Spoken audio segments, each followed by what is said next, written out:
नमस्कार। कौशल योग के आज की इस कड़ी में आपका हार्दिक स्वागत है।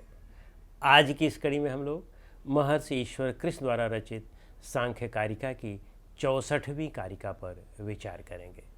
इस कारिका में वे कहते हैं, एवं तत्वाभ्यासा नास्मि न मे नाहम परितित्य शेषम अविपर्याद विशुद्धम केवलम उत्पद्यते ज्ञानम। सबसे महत्वपूर्ण कारिकाओं में से एक है। इस कारिका में वे अब बताना चाहते हैं कि मुक्त होने का क्या उपाय है।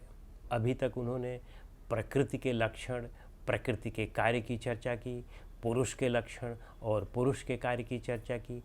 अब इस कारिका में वे यह बताना चाहते हैं कि कैसे इन दोनों में अलगाव हो, कैसे ये दोनों अलग हों, यानी अब कैवल्य कैसे प्राप्त हो। इस एक कारिका के माध्यम से वे अपनी पूरी बात को कह देते हैं। यानी एक कारिका में इतनी संक्षेप में वे अपनी पूरी बात को कह देते हैं कि जिसमें अगर एक ही कारिका लिखी जाती तो उस कारिका से ही वे अपनी पूरी बात कह सकते थे। पूरे ग्रंथ में एक ही कारिका इतनी महत्वपूर्ण है कि पूरी बात कही जा सकती थी। तो वे क्या कहते हैं, एवं इसलिए, एवं का मतलब यहाँ पर इसलिए है या इस प्रकार है।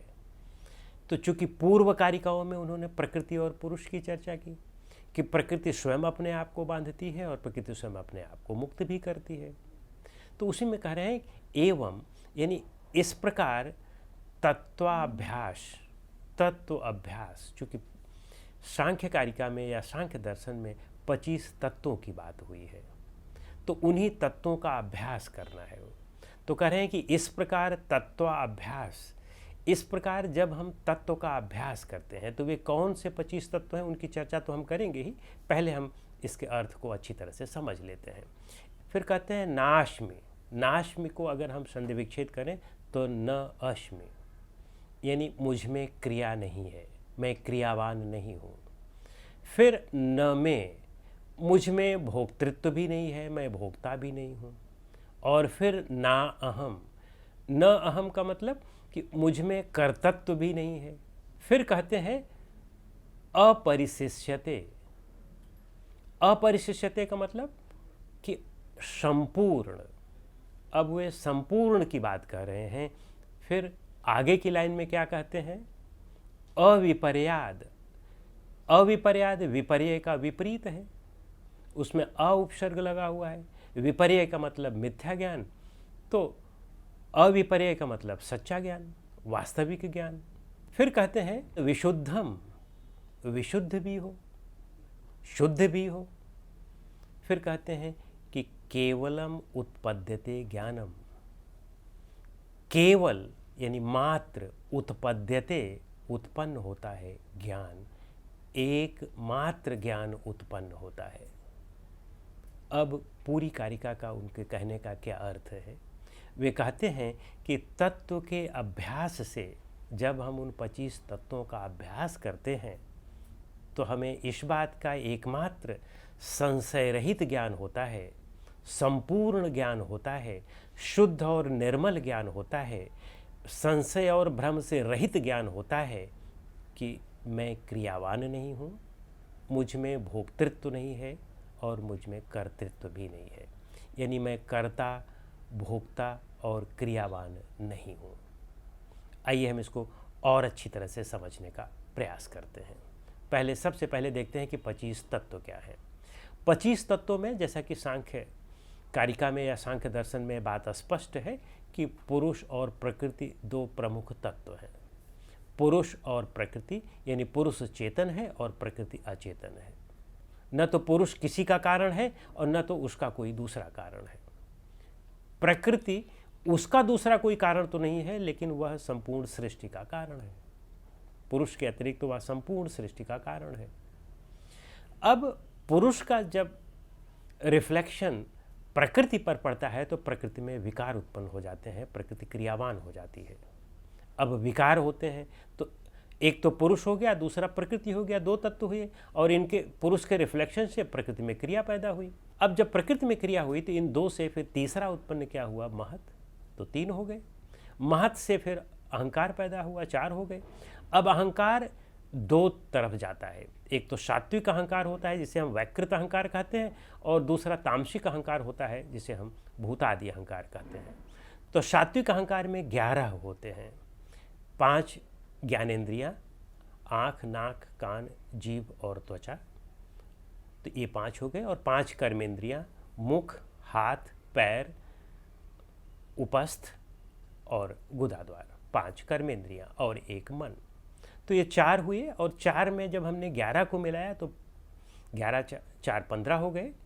15 तामसिक अहंकार में 5 तन्मात्राएँ पैदा होती हैं, और वह है शब्द, रूप, रस, गंध और स्पर्श। तो 15 5 20 हो गए, और उस जो पंच तन्मात्राएँ हैं उनमें 5 भूत पैदा हो जाते हैं, और वो है मिट्टी, पानी, अग्नि, वायु और आकाश। तो इसलिए 5 भूत हो गए, पंचभूत हो गए, तो 25 हो गया। तो इस तरह से 25 तत्व हैं। तो वो कहते हैं कि इन 25 तत्वों का आपको अभ्यास करना है। अभ्यास ये करना है कि मैं पुरुष हूँ, और बाकी मेरे अतिरिक्त जितनी भी चीज़ें हैं वह सब प्रकृति हैं, और जो यह क्रिया दिखाई पड़ रही है वह प्रकृति में है, मुझ में नहीं है। तो इसीलिए वे कहते हैं कि जब यह संशय रहित ज्ञान हो जाता है, और फिर अपरिशेषम कहते हैं, अपरिशेषम का मतलब हुआ कि संपूर्ण ज्ञान हो जाता है। जब इसे अच्छी तरह से इसका ज्ञान हो जाता है, और फिर अविपर्याद यानी कि बिल्कुल संशय रहित और भ्रम रहित ज्ञान हो जाता है, विशुद्धम विशुद्ध ज्ञान हो जाता है। फिर केवलम उपद्यते, केवल का मतलब यहाँ मात्र हो सकता है, या केवल का मतलब एकमात्र। और फिर कहते हैं उत्पद्यते का मतलब उत्पन्न होता है ज्ञान, एकमात्र ज्ञान उत्पन्न होता है। इसलिए जब हम इन 25 तत्वों का सम्यक अभ्यास करते हैं, तब हमें संपूर्ण और संशय तथा भ्रम रहित शुद्ध और एकमात्र ज्ञान प्राप्त होता है। क्या एकमात्र ज्ञान प्राप्त होता है?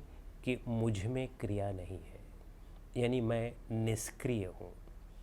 जो क्रियावान है, जिसमें क्रिया है, वह प्रकृति है, और प्रकृति के 24 तत्व हैं। पुरुष में क्रिया नहीं है।